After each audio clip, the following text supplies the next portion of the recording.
हरे कृष्णा, जय श्री राम। तो आज के इस भागवत कोविद के प्रवचन श्रृंखला में आप सबका हार्दिक स्वागत है। ये 3 दिन की जो श्रृंखला है, इसमें हम सुंदरकांड के बारे में चर्चा जारी रखे हैं। कल हमने चर्चा किया किस तरह हनुमान जी लंका में पहुंचने के बाद किस तरह से लंकिनी को वश में किया और तत्पश्चात बाएं हाथ पैर को आगे रखते हुए दीवार से छलांग मारकर रावण के पालित लंका में प्रवेश किया। शुरू में वो थोड़े भ्रमित हुए लंका की व्यवस्था को देखकर, परिस्थिति को देखकर, पर तत्पश्चात निरुत्साहित न होकर मुख्य कार्य जिस उद्देश्य से वो आए हैं उसको ध्यान में रखते हुए वो अग्रसर हो गए। और अब हम आगे बढ़ते हैं। जब अभी लंका में प्रवेश करने के बाद मुख्य उद्देश्य है सीता को ढूंढना। इस श्रृंखला में खास करके इन सुंदर प्रसंग के द्वारा, सुंदरकांड के, एक आचार्य का योगदान बद्ध जीवों के उद्धार के प्रति ये हम अच्छी तरह से समझ पाएंगे। मुख्य उद्देश्य इन प्रवचन श्रृंखलाओं का यही है कि हम ऐसे महान आचार्यों का योगदान हम जैसे बद्ध जीवों के जीवन में उसको हम समझ पाएं और उसका हम लाभ ले पाएं। यही इसका मुख्य उद्देश्य है। तो अब हनुमान जी अभी तक सीता को उन्होंने देखा नहीं है, पर रामचंद्र जी के मुख से सीता के बारे में वर्णन सुना है। सीता के गुणों को जाना है और सुग्रीव का दिखाया हुआ सीता के जो वस्त्र हैं, रेशम पीले वस्त्र, जिसमें अपने कुछ आभूषणों को निकाल कर वो ऋषिमुख पर्वत के ऊपर फेंकी थी जब वानरों को उसने देखा था, उन आभूषणों को देखे हैं, उस वस्त्र को देखे हैं, वर्णन सुने हैं और उनके गुणों को देखे हैं। यहाँ वाल्मीकि एक सुंदर शब्द उपयोग करते हैं हनुमान जी के लिए, हनुमान जी को संबोधित करते हुए, और वो है धीमन। धीमन यानी बुद्धिमान, बुद्धिमताम वरिष्ठम। तो ये शब्द क्यों उपयोग किए हैं? क्योंकि हनुमान जी का दृष्टिकोण आम लोगों की जो दृष्टिकोण होती है संसार के, उससे अलग है।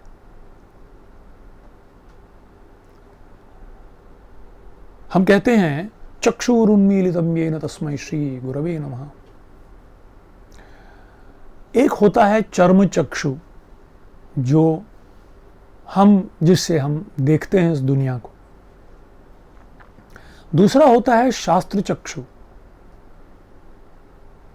शास्त्र की दृष्टि से जब हम इस दुनिया को देखने का प्रयास करते हैं, वो शास्त्र चक्षु है।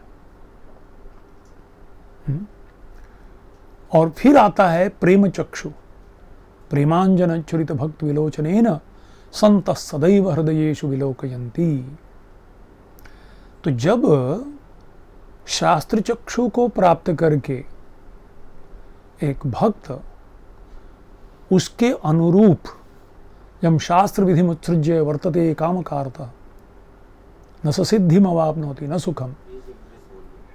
तो यम शास्त्र विधि उत्सृज्य, शास्त्र की विधि को छोड़कर अगर कोई चलता है तो अपनी गति को प्राप्त नहीं कर पाता है।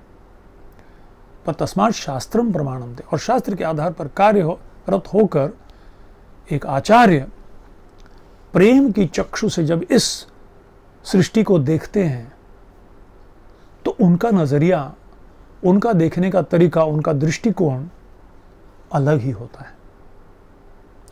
तो यहां हनुमान जी उस दृष्टिकोण से देख रहे हैं, तो उनका देखने का तरीका और उनका जो जीवों के प्रति आदान प्रदान है वो साधारण लोगों से अलग है।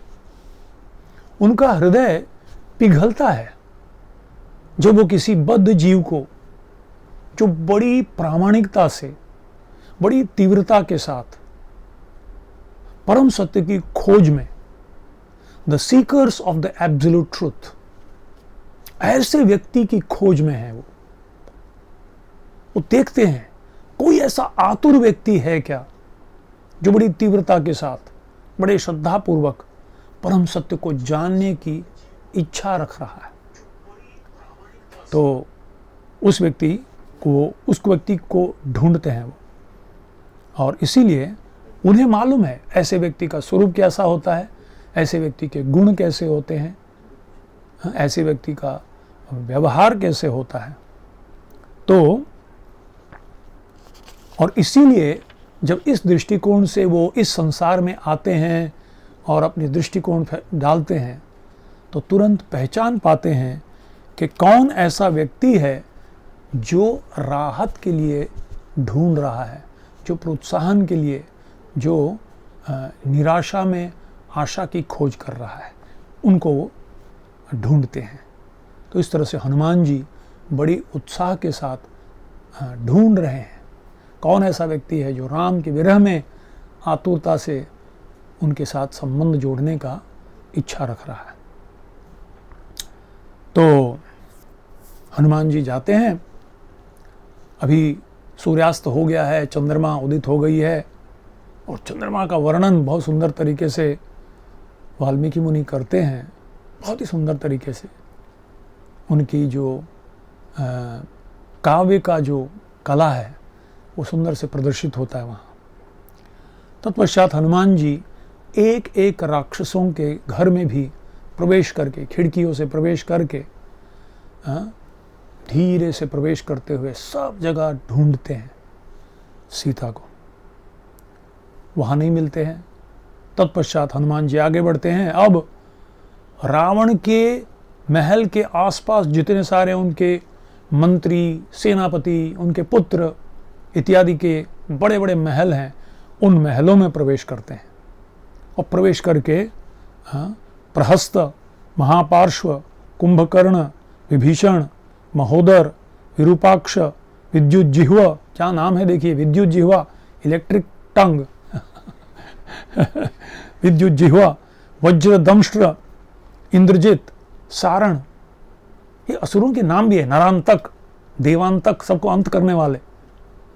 देखिए नाम भी कैसे रखते हैं, बच्चों का कुछ रखते हैं, आपने कभी देखा नहीं हो कोई रावण रखा हो। रावण मतलब जो रुलाने वाला सबको। तो इनके नाम भी ऐसे ही होते हैं। तो इनके महल में घुसते हैं, हनुमान जी प्रवेश करते हैं और ढूंढते हैं, फिर वो नहीं मिलते।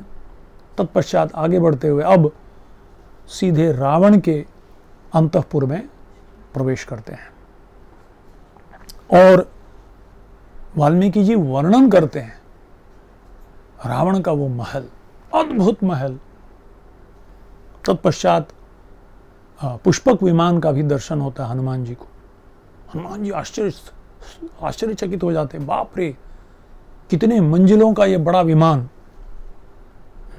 लक्ष्मी जी की बहुत सुंदर वहाँ चित्र है, उसमें 2 हाथी है, वहाँ से पानी छिड़क रहे हैं, सोने का बना हुआ ऐसा अद्भुत विमान देखते हैं। तत्पश्चात रावण के अंतपुर में प्रवेश करते हैं। और रावण के अंतपुर में जब प्रवेश करते हैं हनुमान जी, तो देखते क्या है कि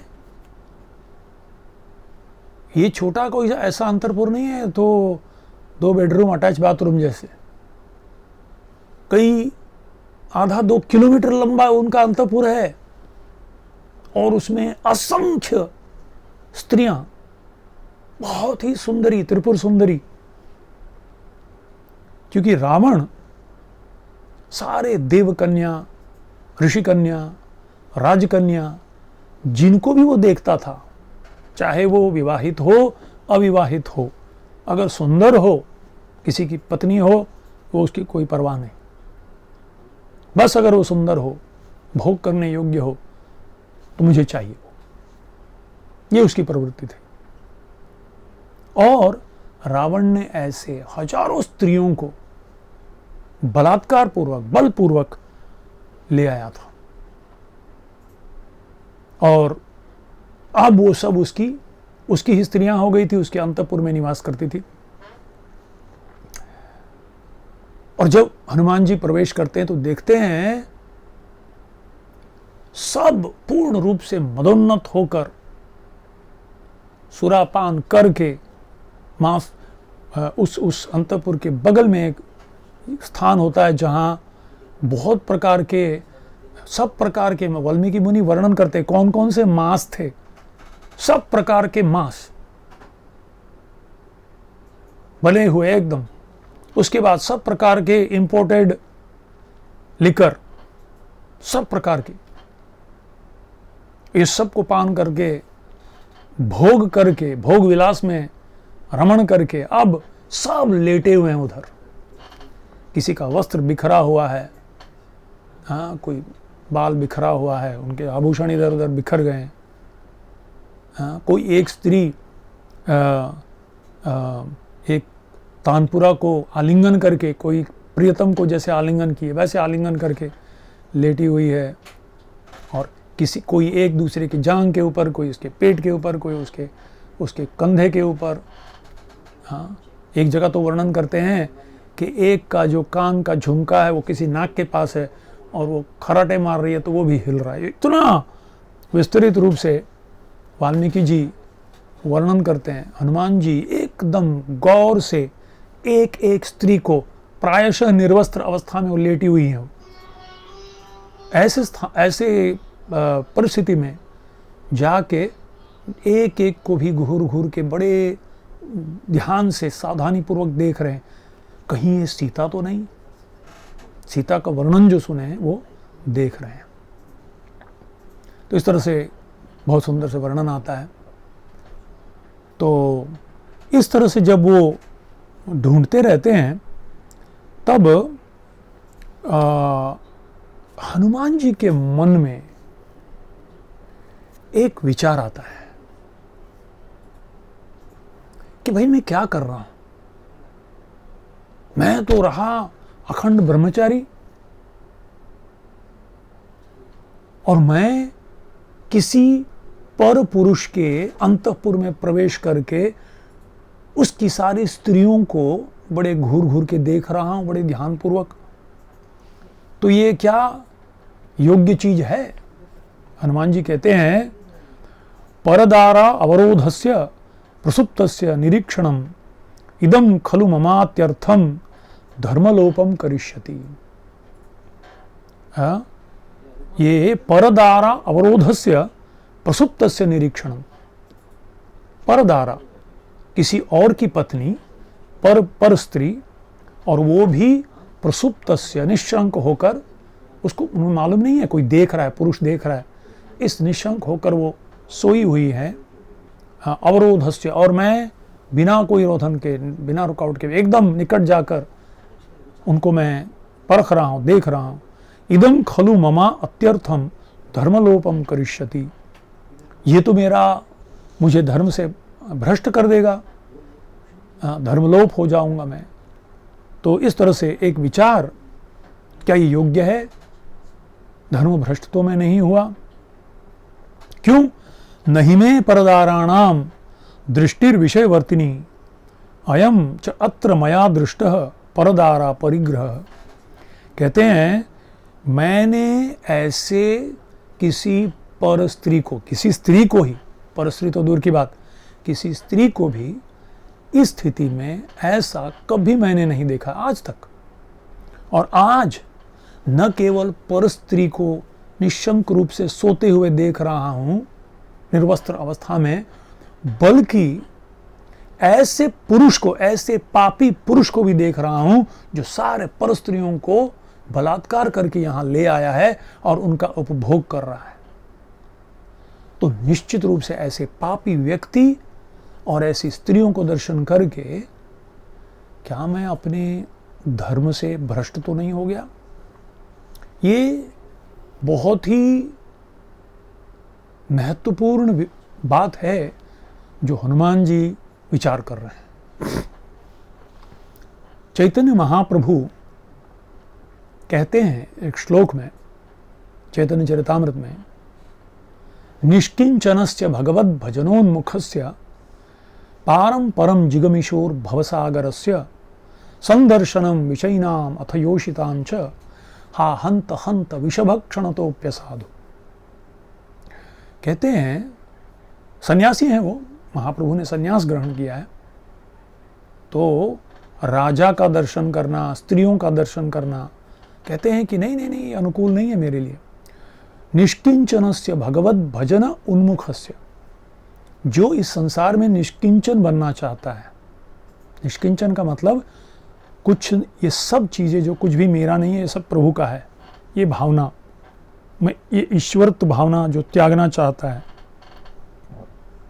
निष्किंचन से भगवत भजन उन्मुखस्य, जो हमेशा भगवान की उन्मुख होकर जीना चाहता है, भगवत भावना में जीना चाहता है, हमेशा भगवान को स्मरण करना चाहता है, विस्मरण कभी ना होने दे, ऐसे एक धारणा रखता है। पारम परम जिगुमिशोर भवसागरस्य, इसी जीवन में मैं भवसागर को पार करना चाहता हूं, ऐसे मन में दृढ़ संकल्प किया हुआ है। संदर्शनम विषयिनाम अथयोषितान, स्पर्श तो दूर की बात, संदर्शनम, दर्शन करना भी, किसका? योषिताम च, स्त्रियों का, भोग के विचार रखते हुए स्त्रियों का दर्शन करना, और संदर्शनम योषिताम च विषयिनाम, और ऐसे भोगियों को भोग करते हुए देखना, ये हा हंत हंत विषभक्षणतोपि असाधु। विष पी लेना अच्छा है, क्योंकि विष जो है कम से कम ये शरीर को नष्ट करता है बस, पर एक बार ये विषय का विष अगर घुस गया तो करोड़ों जन्मों तक हमारी जो भक्ति भाव है वो नष्ट होने की संभावना है। और इसीलिए जो भी बड़ी तीव्रता से, गंभीरता से आध्यात्मिक जीवन में प्रगति करना चाहता है, उसे दो व्यक्तियों से, स्त्री और दूसरा भोग विलास के भाव से, और दूसरी बात है स्त्री लंपट व्यक्ति को भी भोग करते हुए देखना, ये बड़ी बुरी बात है। और इसीलिए हनुमान जी का विचार करना योग्य है। मुझे याद है कुछ साल पहले मैं एक ट्रेन में, सेकंड क्लास कंपार्टमेंट में जा रहा था बम्बई से कोल्हापुर, और सेकंड क्लास था, स्लीपर क्लास, और मैं अपर बर्थ पे, ऊपर बर्थ पे बैठा हुआ था, लेट गया। और सुबह जल्दी उठता हूँ, इससे पहले कि दूसरे लोग जाग जाएं, माला करने की इच्छा हो जाती है, तो इसलिए मैं उठ गया एक दिन, हाथ मुँह धो के आया, ऊपर बैठा, सब सोए हुए थे कंपार्टमेंट में, 3:30-4 बजे। तो माला शुरू किया प्रार्थना करके, और फिर एक माला होने के बाद जब एक मोती को नीचे करने के लिए आंखें खोला, तो सामने वाले जो बर्थ है, तीनों ऊपर, बीच का और नीचे, बहुत ही नवयुवती कॉलेज की लड़कियां लेटी हुई थी और गर्मी था तो उनका चद्दर भी हट गया था और अचेत अवस्था में निशंक होकर वो लेटी हुई थी। बाल बिखरे हुए थे, कपड़े भी बिखर गए थे, जो साधारण व्यक्ति में थोड़ा लज्जा होता है किसी का। तो मेरी जब आंखें खुली और मेरी नज़र उन पर पड़ी तो एक क्षण के लिए मैं मन बहुत विचलित हो गया और फिर मैंने आंखें बंद करके माला हाथ में लिया। एक मन कह रहा आंखें खोलो नहीं तो नींद में सो जाओगे तुम जपा करते हुए, और दूसरा मन कह रहा है आंखें बंद कर क्योंकि आंखें खोलोगे और ज़्यादा बुद्धि भ्रष्ट हो जाएगी। ज़्यादा से ज़्यादा मैं आंखें बंद कर सकता हूँ, उनके कपड़े तो नहीं ढक सकता मैं। तो मन ही मन सोच रहा था मैं क्या करूं। इतना मेरे हृदय में एक विचार आया, क्यों मैं इसको थोड़ा विस्तृत रूप से वर्णन कर रहा हूँ, आपसे क्षमा चाहता हूँ, ये सब वर्णन करने योग्य नहीं है। पर मुझे एक विचार आया, देखो मेरे मुंह में राम पर मेरे हृदय में काम ऐसी परिस्थिति है। ये मैं इसलिए कह रहा हूँ, अजामिल के प्रसंग में एक भक्त बता रहे थे, हमारे यहाँ एक प्रभुपाद जी के शिष्य आए थे, वो अजामिल के प्रसंग में बता रहे थे कि अजामिल ने एक बार एक निम्न श्रेणी के व्यक्ति को एक ऐसी ही वेश्या स्त्री से आलिंगन करते हुए देखा। फिर वो आ गया, मन में वो संकल्प कर रहा था, वो देखा जो दृश्य, और वो बाद में उसके पतन का कारण बन गया। तो बहुत अच्छी बात बोले the first time you see you are innocent. होता है, आंख कहीं भी जाता है, कुछ भी होता है कभी। बोले the second time you see you are guilty and the third time you see you are a victim. पहली बार देखोगे तो नादान है, ठीक है, हो सकता है, कभी कभी हो जाता है अकस्मात। दूसरी बार देखोगे तो आप दोषी हो, और तीसरी बार अगर देखोगे तो आप उसके काम के शिकार हो गए। तो हनुमान जी तो यहां ऐसी इतनी सारी स्त्रियां लेटी हुई हैं और उस तरह से देख रहे हैं, तो मन में विचार आया, साधारण है। तो अब हनुमान जी फिर मन में विचार किया कि मैं यहां आया किस लिए हूं, मेरा कार्य यहां क्या है, और अपने मन को भी हृदय से परख के देखे। फिर हनुमान जी कहते हैं, कामं दृष्टा मया सर्वा विश्वस्ता रावण स्त्रियः न तुम्हें मनसा किंचित वैकृत्यम उपपद्यते। निस्संदेह कि मैं इन स्त्रियों को सोए हुए अवस्था में देख रहा हूं जब वो निशंक हैं, पर अपने हृदय को परख के हनुमान जी कहते हैं, छाती पीट के कहते हैं कि मेरे हृदय में थोड़ा भी विकार नहीं आया, थोड़ा भी विकार नहीं आया। चैतन्य महाप्रभु एक साधक के रूप में अपने आप को प्रस्तुत करते हुए कहते हैं, स्त्री तो दूर की बात, एक स्त्री के पुतले को भी मैं अगर देखता हूं तो भी मेरा मन में विकार आता है। कभी कभी हम देखते हैं वो शोरूम में साड़ी एम्पोरियम, साड़ी के लिए एम्पोरियम, ऐसे कुछ स्त्रियों का एक पुतला बनाते हैं। तो अगर वो कपड़ा बदलता है, उस कपड़े को उतार कर उस स्त्री को उस परिस्थिति में भी अगर कोई देखता है तो मन विचलित होता है, क्योंकि मन बहुत काम करता है। ये सब देखता कुछ और है पर मन सोचता असंख्य चीजें। और इसीलिए हनुमान जी कह रहे हैं, मनो ही हेतु सर्वेषाम इंद्रियाणाम प्रवर्तने शुभा अशुभा स्व अवस्थासु ततश्च मे व्यवस्थितम। केवल मन ही एक ऐसा चीज है जो शुभ और अशुभ वस्तु में खींच के ले जाता है, पर मेरा मन पूर्ण रूप से स्थित है प्रभु राम की सेवा में। तो इसका हम अनुकरण नहीं कर सकते, इसका हम अनुकरण कभी नहीं कर सकते। अनुसरण कर सकते हैं कि हम भी वैसा सतर्क रहे। सेवा के दौरान भी हो सकता है हमारी सेवा ऐसे हो जहाँ बहुत सारे भोग वस्तु हमें उपलब्ध हो, या ऐसी परिस्थिति हो जहाँ हम ऐसी स्थान में हैं जहाँ हमारे मन विचलित होने की संभावना है, तो हमें थोड़ा सतर्क होना चाहिए। तो हनुमान जी वो सोच रहे हैं, पर कह रहे हैं कि मेरे मन में विकार नहीं है। केवल हनुमान जी ऐसे कह सकते हैं, केवल हरिदास ठाकुर ऐसे कह सकते हैं। जब माया देवी परीक्षा लेने आती है और अपने अंग को अलग अलग तरीके से प्रदर्शित करती है और सुंदर वचन से उन्हें प्रलोभित करती है, पर फिर भी हरिदास कहते हैं कि अभी नहीं, कल देखेंगे, अभी मेरा माला हो जाने दीजिए। तो इस तरह से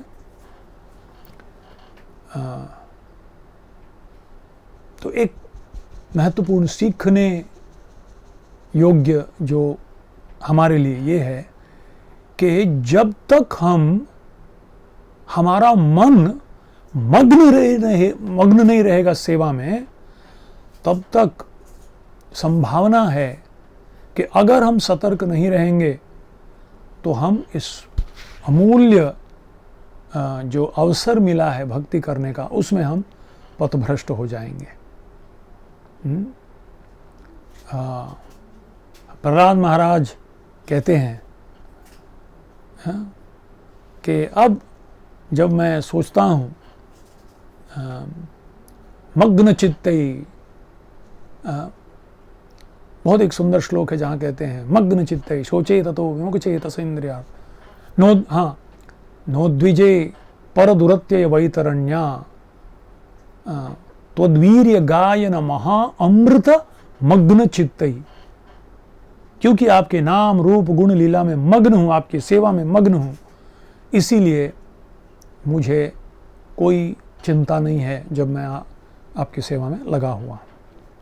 तो इस तरह से हनुमान जी अब आगे बढ़ते हैं।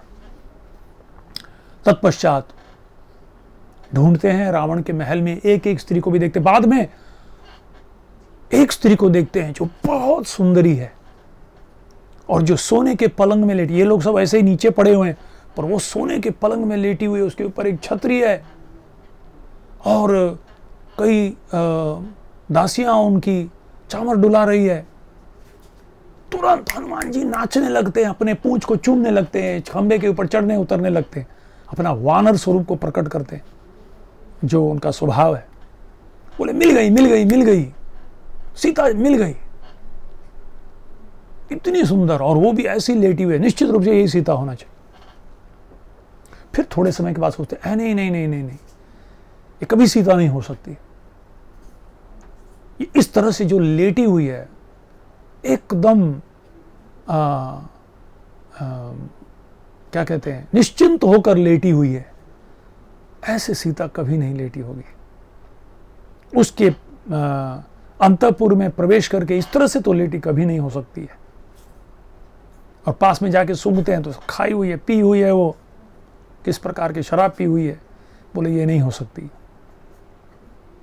तत्पश्चात वो ऊपर आते हैं, छत के ऊपर आके चढ़ के बैठते हैं। अब हनुमान जी को मन में थोड़ा निराश अनुभव होता है, निराशा का अनुभव होता है। कहते हैं कि मैं तो असफल रहा मेरे प्रयास में, पूरे रावण के सब पूरे राक्षसों का सब जगह मैंने ढूंढ लिया, कहीं भी सीता नहीं मिली। तब सोचते हैं मैं क्या करूं, वापस लौट जाऊं? मैंने तो पूरा प्रयास किया। फिर तुरंत अपने आप को कहते हैं, बहुत सुंदर श्लोक है, अनिर्वेद श्रियो मूलम अनिर्वेद परम सुखम भूय तत्र विचेष्यामि न यत्र विचयः कृतः। कहते हैं अनिर्वेद श्रियो मूलम। अनिर्वेद मतलब प्रयास, उत्साह के साथ प्रयास। अनिर्वेद श्रियो मूलम। अगर इस संसार में कोई किसी प्रकार का ऐश्वर्य को प्राप्त करना है, नो पेन नो गेन, कोई भी प्राप्त करना है तो उत्साह नहीं खोना है, प्रयास कभी नहीं छोड़ना है। अनिर्वेदो श्रियो मूलम अनिर्वेद परम सुखम। अगर कोई इस संसार में सुख की प्राप्ति करना चाहता है तो उसे प्रयास कभी नहीं छोड़ना चाहिए, उत्साह कभी नहीं गंवाना चाहिए। भूय तत्र विचेष्यामि। फिर से मैं उन स्थानों में ढूंढूंगा, न यत्र विचयः कृतः, जहां अभी तक मैंने नहीं। यानी रावण के अंतपुर में तो देख लिया, पर उसके पूरे अलग महल पड़े हुए हैं। रावण का पूरा महल बाकी है, बगीचा बाकी है, इधर बाकी उधर बाकी, सब जगह जाऊंगा मैं। और तत्पश्चात अनिर्वेदो हि सततम सर्वार्थेषु प्रवर्तकः करोति सफलम जंतो कर्म यच्च करोति सः। फिर कहते हैं अनिर्वेदो हि सततम, प्रयास, उत्साह पूर्वक जो प्रयास है, सर्वार्थेषु प्रवर्तकः। इस संसार में किसी को कुछ भी प्राप्त करना है तो उत्साह पूर्वक प्रयास को कभी त्यागना नहीं है। क्यों? करोति सफलम जंतो कर्म यच्च करोति। जब कर्म करता है, प्रयास करता है, पुरुषार्थ दिखाता है, तभी तो कुछ यश प्राप्त होगा। तस्माद् अनिर्वेदकरम यत्नम चेष्टेहम उत्तमम अदृष्टामश्च विचेष्यामि देशान रावण पालितः। और इसीलिए तस्माद् अनिर्वेद करम यत्नम चेष्टेहम उत्तमम, मैं ऐसा प्रयास, उत्साह पूर्वक जो प्रयास है, उसको फिर से मैं अपने आप को उत्साह लाऊंगा। और तब तक मैं नहीं रुकूंगा जब तक मैं पूरे चप्पा चप्पा ढूंढ न लूं। और इस तरह से प्रायशः संपूर्ण लंकापुरी में ढूंढ लेते हैं। संपूर्ण लंकापुरी, रावण के महल और जितने सारे शहर में जितने सारे निवास स्थान है रावण राक्षसों के, सब जगह ढूंढ लेते हैं। फिर भी सीता नहीं मिलती। फिर भी जब सीता नहीं मिलती, अब रावण के हनुमान जी के मन में बहुत सारे अलग अलग प्रकार के विचार आने लगते हैं, जो न केवल उन्हें निराशा दिलाती है बल्कि निरुत्साह भी कर लेने वाली है। उनके मन में विचार आता है, कहीं ये तो नहीं कि सीता है ही नहीं यहां, तो मेरा सारा प्रयास व्यर्थ गया।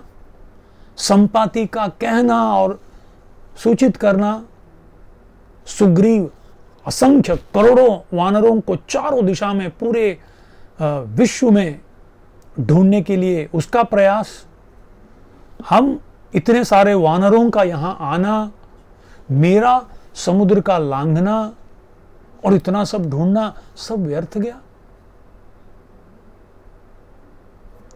क्या जब रावण सीता को अपहरण करके ला रहा था तो कहीं छपट कर उससे निकलने के प्रयास में सीता कहीं समुद्र पे गिरकर मछलियों से खा तो नहीं लिया?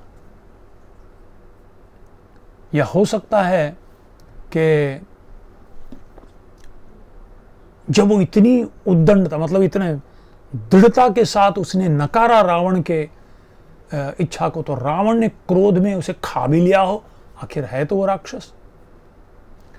कहीं रावण की पत्नियां सीता को देखकर ईर्ष्या से भरकर एक दिन उन्हें मार तो नहीं दिया है जान से? या ऐसा भी हो सकता है कि राम के विरह में तड़प तड़प के सीता अपना प्राण त्याग दी हो। या हो सकता है कि सीता को एक पिंजरे में एक पक्षी को जैसे डालते हैं, वैसे रावण ने उसे एक ऐसे स्थान में, ऐसी जगह में बांध के रखा है जहां कोई वो देख नहीं पाए उसे। फिर सोचते हैं, हाँ, ये जो अंतिम जो विचार है संभव है, पर मैं तो पूरे लंका में ढूंढ चुका हूं। फिर ऐसे सोचते रहते हैं तो एक मन में विचार आता है कि बस पूरे लंका में एक ही स्थान है जिसको मैंने देखा नहीं, और वो है रावण के महल के बाहर ये जो बहुत बड़ी अशोक वाटिका है। इस वाटिका में मैंने नहीं देखा, बस वो एक स्थान छोड़कर दूसरी सब जगह तो मैंने ढूंढ लिया। अब सोचते हैं कि अब मैं आगे बढ़ूंगा। नहीं, पर उससे भी पहले और एक विचार आता है हनुमान जी के। ये विचार ये आता है कि मैं क्या वापस लौट जाऊं? कहूंगा मैंने पूरा प्रयास किया, 100% मैंने प्रयास किया, मुझे नहीं मिली और इसलिए मैं वापस लौट आया। पर अगर मैं बिना सीता के किसी प्रकार के ज्ञान के अगर मैं लौटूं और ये कहूं कि वो नहीं मिली, शायद वो अपने प्राण त्याग दिए, निश्चित रूप से प्रभु रामचंद्र जी अगर ये संदेश सुनेंगे तो तुरंत सीता जिनकी प्राण है वो अपने प्राण त्याग देंगे। और अगर प्रभु रामचंद्र जी अपने प्राण त्याग दिए तो लक्ष्मण, जिनका प्राण ही प्रभु रामचंद्र जी की सेवा है, वो भी अपने प्राण त्याग देंगे। और राम और लक्ष्मण अगर प्राण त्याग दिए तो निश्चित रूप से 14 साल के बाद जब वो वापस नहीं गए, अभी 2 महीने में तो 14 साल होने वाला है, तो वो अगर वापस नहीं जाएंगे तो भरत निश्चित रूप से प्राण त्याग देंगे, जैसे रामचंद्र जी ने बताया है। भरत तो अपने वचन के पक्के हैं। भरत अगर प्राण त्याग दिए तो शत्रुघ्न, जो उनकी परछाई जैसा है, वो भी अपना प्राण त्याग देगा। और ये अगर 4 भाई अपने प्राण त्याग दिए तो उनकी माताएं कौशल्या, सुमित्रा, कैकेयी, वो भी अपने प्राण त्याग देंगे। और अगर ये रानियां प्राण त्याग देंगे और ये 4 भाई वापस नहीं जाएंगे तो निश्चित रूप से अयोध्या वासी अपने प्राण त्याग देंगे। अगर संपूर्ण अयोध्या के लोग अपने प्राण त्याग देंगे तो सुग्रीव जी भी प्राण त्याग देंगे, क्योंकि उन्होंने वचन लिया है, रामचंद्र जी से वचन लिया था कि मैं आपकी पत्नी को वापस लौटाने में पूरा प्रयास करूंगा और लौटा के रहूंगा, तो वो अपना प्राण त्याग देंगे। अगर सुग्रीव गए तो रुमा प्राण त्याग देगी, तारा प्राण त्याग देगी, अंगद प्राण त्याग देंगे, सारे किष्किंधा के वासी वो भी अपने प्राण त्याग देंगे। मतलब संपूर्ण अयोध्या, संपूर्ण किष्किंधा, सब के सब प्राण त्याग देंगे, आत्महत्या कर लेंगे, जहर पी लेंगे, और उस सब का कारण मैं होऊंगा। उससे अच्छा है कि मैं प्राण त्याग दूं, न रहेगा बांस न बजेगी। मैं अगर गया ही नहीं तो एक आशा की किरण रहेगी, शायद कभी हनुमान ढूंढ के लाएंगे, अभी तक सीता शायद कहीं होगी, तो वो आशा उनको जीवित रखेगी। और ये विचार करके हनुमान जी सोचते हैं, अब मैं किष्किंधा नहीं जाने वाला, इससे अच्छा है कि मैं यहीं रहूंगा लंका में, वानप्रस्थ बन जाऊंगा, जंगल में कहीं जाऊंगा, कंदमूल खा के जीऊंगा, नहीं तो आत्महत्या कर लूंगा, बस आमरण उपवास कर लूंगा, या आग लगाऊंगा उसमें छलांग मार दूंगा, या समुद्र में छलांग मार के मैं प्राण त्याग दूंगा। पर अयोध्या और किष्किंधा वासियों को मरने नहीं दूंगा। फिर थोड़ी बात सोचते हैं, बोले मृत्यु से क्या हम प्राप्त करेंगे, और वो भी आत्महत्या। ये आत्महत्या जो है सबसे it is the most cowardly act. The action is brave but the act is cowardly. वो क्रिया बड़ा साहस चाहिए. वो आप ट्रेन के सामने लेट के देखिए, गाड़ी आ जाएगी तो आप उठ के चले जाएंगे, बोले कल देखेंगे, आज नहीं, आज शनिवार है, संडे के बाद मंडे को देखेंगे. साहस चाहिए बड़े बिल्डिंग से छलांग मारने के लिए, विष पीने के लिए. तो जो क्रिया है वो बड़ा साहस पूर्वक किया हुआ कार्य है, पर कार्य कायरता है, क्योंकि हम we are not able to face the reality of life. नहीं. तो एक भक्त कभी विचार भी नहीं करता अपने मन में कि मैं प्राण त्याग दूं. और बहुत बड़ा अपराध भी है. तो हनुमान जी सोचते हैं अगर मैं जीवित रहूंगा तो कुछ तो कर पाऊंगा. हो सके अगर मैं जीवित रहूंगा तो कभी ना कभी सीता को ढूंढ लूंगा. कुछ नहीं तो कम से कम रावण को पकड़ के ले जाऊंगा, पूरा लंका के साथ उखाड़ के प्रभु रामचंद्र जी के हाथ में कम से कम सौंप तो दूंगा. पर वो ये तभी होगा जब मैं जीवित रहूंगा. और इसीलिए वो निश्चित करते हैं कि मैं प्राण नहीं त्यागूंगा. ये जब हम पढ़ते हैं तो पहला चीज जो हमारे स्मरण में आता है, खास करके अंतर्राष्ट्रीय कृष्ण भावनामृत संघ के जो सदस्य हैं, निश्चित रूप से अगर ये पढ़ेंगे तो उनको श्रील प्रभुपाद जी की याद आएगी. 70 साल की उम्र में 40 रुपया, $2 भी नहीं, 2 हार्ट अटैक, पानी जहाज में, जलदूत में गए, 21 दिन या इतने सारे लंबा यात्रा, वहाँ पहुँचने के बाद ठहरे हैं, पैसा ख़त्म हो गया, कहाँ रहेंगे नहीं मालूम, क्या खाएंगे नहीं मालूम, कितने समय तक ऐसे रहे. और जिस व्यक्ति के पास रहने गए वो उनको मारने गया, तो वहाँ से भागना पड़ा उनको जान बचाने के लिए. कई बार प्रभुपाद, मैं कभी कभी ये सोचता हूँ, एक व्यक्ति पहचान का नहीं, जेब में पैसे नहीं, कोई सुन नहीं रहा है, कोई समझ नहीं रहा है, वृद्ध व्यक्ति 70 साल का, 2 हार्ट अटैक्स आया हुआ, गरीबी है. ऐसे कई बार हुआ जब प्रभुपाद जी वापस, उनके पास रिटर्न टिकट था और आते थे और वहाँ समुद्र तट पर खड़े होते थे कि मैं चला जाऊंगा, वो जलदूत तो आया है फिर से. पर उनके मन में ये विचार आती थी कि नहीं, कैसे मैं वापस जाऊंगा, भक्तिसिद्धांत सरस्वती ठाकुर की आज्ञा को पालन किए बिना कैसे जाऊं. मर जाना अच्छा है, प्रयास करते करते प्राण त्याग देना अच्छा है, पर किस मुंह से मैं वापस जाऊंगा. ये केवल महान आचार्यों में हम देखते हैं ऐसी दृढ़ता. ये उच्च कोटि के स्तर पर हमारे महान आचार्यों में देखने को मिलता है. धृति ही, दृष्टि ही, मतिर दाक्षम.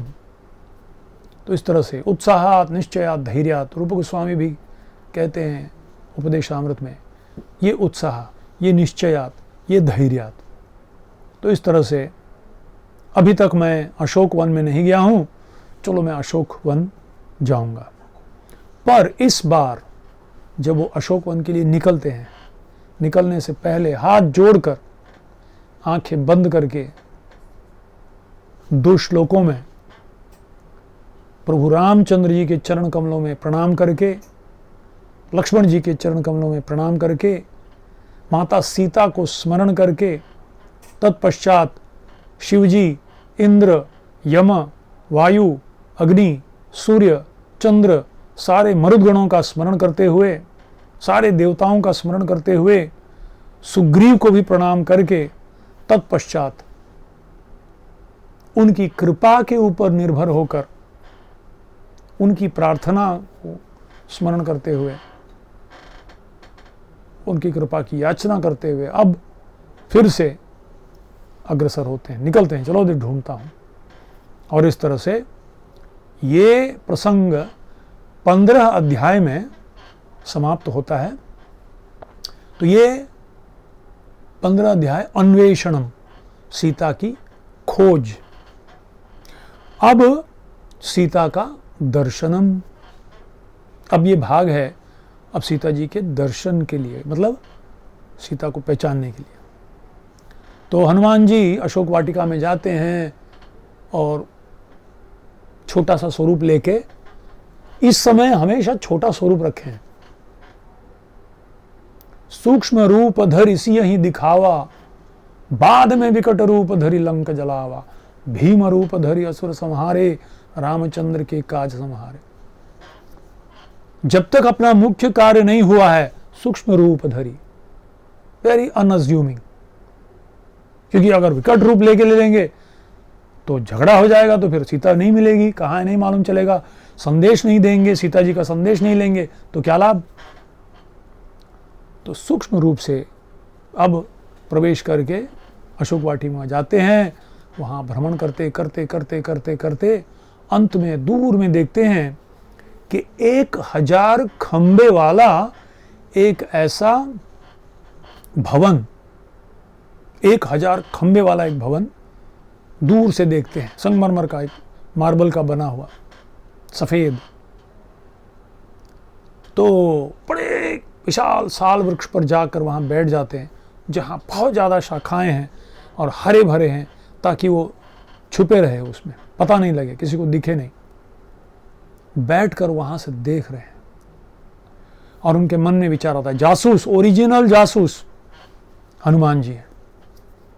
बोलते हैं सीता जी त्रिकाल संध्या करने वाली है, वो तो निश्चित रूप से जहाँ वहाँ पानी है, यहाँ कोई सरोवर है, वहीं रहेगी वो।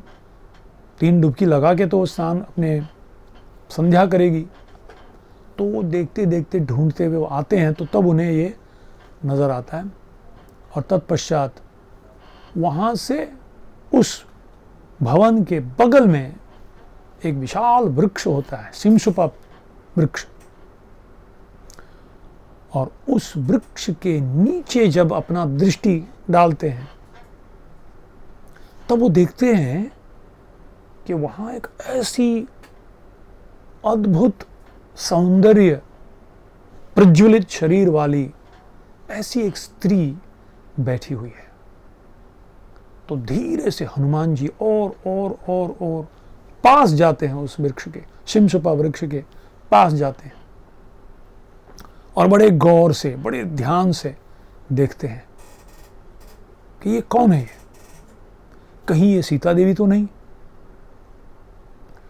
और जब बाद में उस स्त्री को देखकर अपने मन में जो चित्र लाए हुए हैं सीता जी के स्वरूप का, उसको वो टैली करते हैं, बोलते हैं हाँ ये तो मिलता जुलता है। तत्पश्चात उस आभूषण जो सुग्रीव ने दिखाया था, उस आभूषण से मिलता जुलता दूसरे आभूषण उस स्त्री के शरीर में देखते हैं। और जो जो आभूषण वो फेंकी थी, उन आभूषण की जो स्थान है, वहां उन आभूषणों के कुछ चिन्ह है। तो और फर्दर कंफर्मेशन होता, हाँ यही है। फिर देखते हैं कि वो जो पोटली बनाया हुआ जो वस्त्र था, छोटा सा वस्त्र का भाग, उस वस्त्र का रंग रेशम का, जो पीले रंग का रेशम का साड़ी का टुकड़ा, वो तो यही पहनी हुई है। अब हनुमान जी को विश्वास हो जाता है कि निश्चित रूप से ये स्त्री जो है साक्षात सीता देवी ही हो सकती है। और प्रभु रामचंद्र जी ने जो वर्णन किया था सीता के रूप का, वो रूप तो वैसा ही है। और जब पहली बार सीता जी को उस अवस्था में देखते हैं, सीता जी की सुंदरता को, सौंदर्य को देखते हैं, तब हनुमान जी बोलते हैं, अब मुझे मालूम है कि क्यों रामचंद्र जी इतने उदास हैं, इतने दुखी हैं। ऐसी त्रिलोक सुंदरी मैंने आज तक कभी नहीं देखा। पर उनकी आंखों से लगातार अश्रुओं की धारा बह रही है। वो बहुत उदास लग रही है, वो बहुत दुखी लग रही है, पर फिर भी उनका सौंदर्य कितना अद्भुत है। तो इस तरह से हनुमान जी विचार करते रहते हैं, हाँ ये तो एक दूजे के लिए बने हुए हैं। निश्चित रूप से पूरे विश्व को भी वो हराने के लिए तैयार है प्रभु रामचंद्र जी, ऐसी सीता को पुनर्प्राप्त करने हेतु। और अब वाल्मीकि जी सीता जी का वर्णन करते हुए कुछ अद्भुत उपमा देते हैं। Beautiful examples and एनोलॉजीज। और ये जब हम देखते हैं तो समझ में आता है कि वाल्मीकि जी के अंदर जो काव्यात्मक जो दृष्टिकोण है, काव्य की जो कला है, बहुत सुंदर से उभर आता है। क्योंकि देखिए, काव्य रचने के लिए एक तो भाषा में बहुत अच्छा पकड़ होना चाहिए, दूसरे चीज़ों को, लोगों को, परिस्थितियों को देखने का जो मतलब बहुत ही डिटेल में ऑब्जर्वेशन पावर बहुत ही होना चाहिए, और उसको वर्णन करने की शक्ति होनी चाहिए, और उसको तुलनात्मक रूप से, मतलब उसको कोई भी अगर एक बार उस काव्य को पढ़े तो उसके सामने मानो व्यक्ति, वो प्रसंग उभर के खड़े हो जाए। इसीलिए बच्चों को टीवी नहीं दिखाना चाहिए, पुस्तक पढ़ाना चाहिए, क्योंकि पुस्तक पढ़ने से कल्पना शक्ति बढ़ती है। पर जब टीवी में रामायण देखते हैं, किसी का बनाया हुआ, थोपा हुआ डायलॉग, थोपा हुआ वो कोई भी वो हीरोइन जो पहनी है, हमको लगता है सीता वही पहनी हुई, वो जो गाया है वही गाए हुए। संकल्प जो कल्पना की जो शक्ति है, द पावर ऑफ इमेजिनेशन, और ये जीवन में बहुत जरूरी है। कोई भी लक्ष्य हमें प्राप्त करना है, कोई भी यशस्वी स्पोर्ट्समैन हो, कोई भी यशस्वी अपने फील्ड में कोई भी यशस्वी व्यक्ति हो, they have vision power, imagination, power of imagination, कि मैं ऐसा करूंगा। मिलिट्री वाला भी सोचता है, अगर मैं इतने दूर जाऊंगा तो वो अगर आया तो मैं क्या करूंगा। एक कल्पना करने की शक्ति बहुत जरूरी है, और बचपन में अगर ये आए तो फिर अद्भुत कल्पनात्मक शक्ति आती है। कलाकार भी हो, कोई भी कलाकार देखिए, काल्पनिक शक्ति होनी चाहिए उसमें। और काल्पनिक शक्ति तब आती है जब हम ऐसे ग्रंथों को पढ़ते हैं, सिर्फ टीवी के सामने बैठ के देखते नहीं है। हाँ, टीवी के सामने ऐसा सुन सकते हैं आप, जिससे आपको प्रेरणा मिले मूल रामायण में जाके अध्ययन करने को,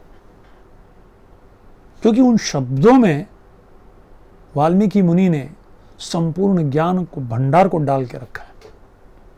तो कोई भी चीज उन ग्रंथों को पढ़ने में हमें प्रेरित करे, वो ठीक है।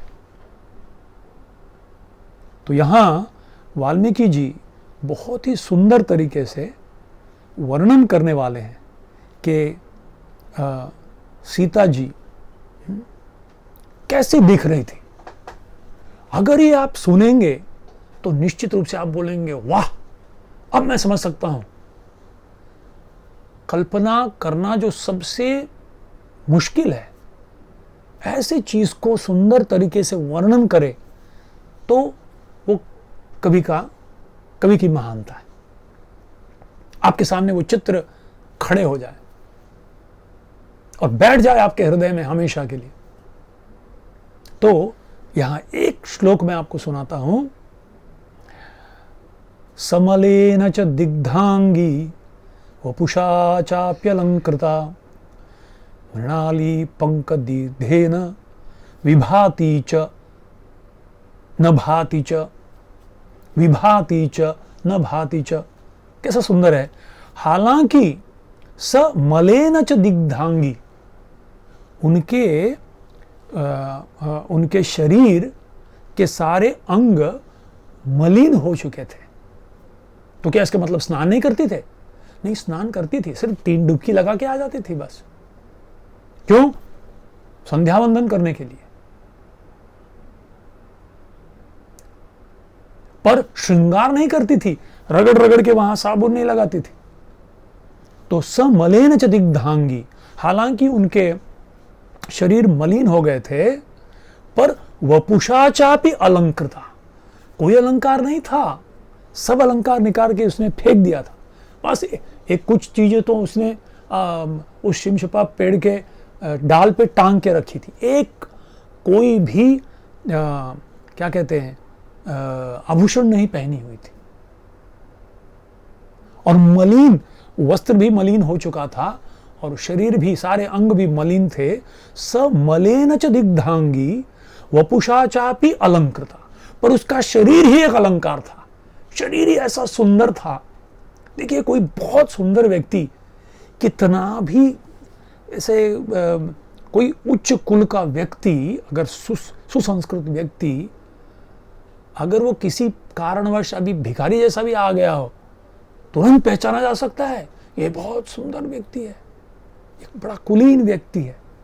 तो इस तरह से समलेन च दिग्धांगी वपुषा चापि अलंकृता मृणाली पंकदिग्धेव, देखिए कितना सुंदर है।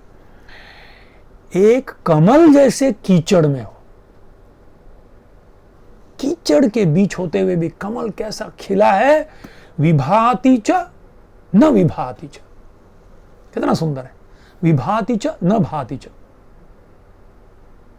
बहुत सुंदर लग रही थी, पर मलिन भी थी। देखिए, वाल्मीकि जी के शब्दों का खेल कितने सुंदर से हम अपने आंखों के सामने सोच सकते, कैसी बैठी है सीता माता उधर। फिर कहते हैं, भूषणैर उत्तमैर हीनम भ्रातृवात्सल्य भूषितम। भूषणैर उत्तमैर हीनम, उत्तम भूषणों को निकाल दी थी वो। अरे किसके लिए श्रृंगार करना है, किसको दिखाना है अपने आप को? वो पति ही नहीं है, तो इस कामुक व्यक्ति को दिखाने के लिए क्या श्रृंगार करना है? तो भूषणैर उत्तमैर हीनम, उससे भी हीन थी, पर फिर भी बहुत ही अलंकार किए हुए स्त्री के जैसे। क्यों?